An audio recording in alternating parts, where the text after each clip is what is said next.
महाविद्यालय के पास अपने आप एक विरासत है।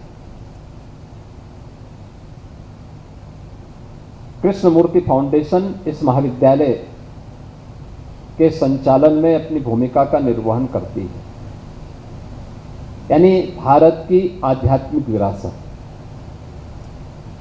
श्रीमती एनी बेसेंट भारत के स्वाधीनता आंदोलन की एक ऐसा नाम जो आयरिश होते हुए भी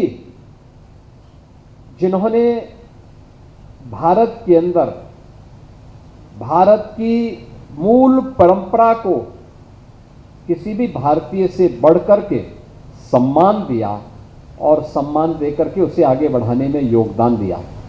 महामना मदन मोहन मालवीय, जिनकी विरासत बीएचयू के रूप में हम सबके सामने है और देश के अंदर भारत की मूल परंपरा को आगे बढ़ाने की एक बहुत बड़ी विरासत वे हम सब के लिए छोड़ चुके हैं।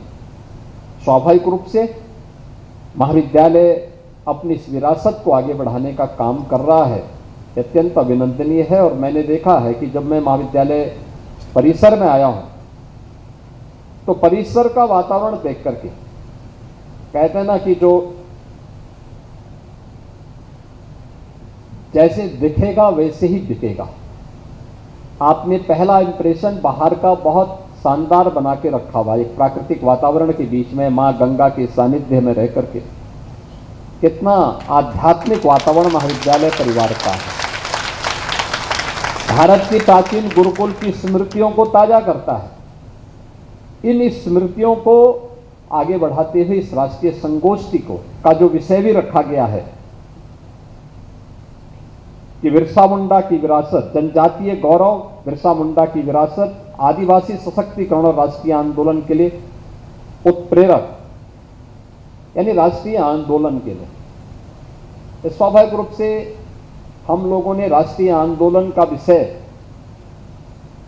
अक्सर देश की वर्तमान आजादी को ही ध्यान में रख करके बनाया है, लेकिन याद करिए ये जनजातीय समाज ने कौन सा ऐसा कालखंड रहा है जब उन्होंने राष्ट्रीय आंदोलन में बढ़ चढ़ करके हिस्सा न लिया।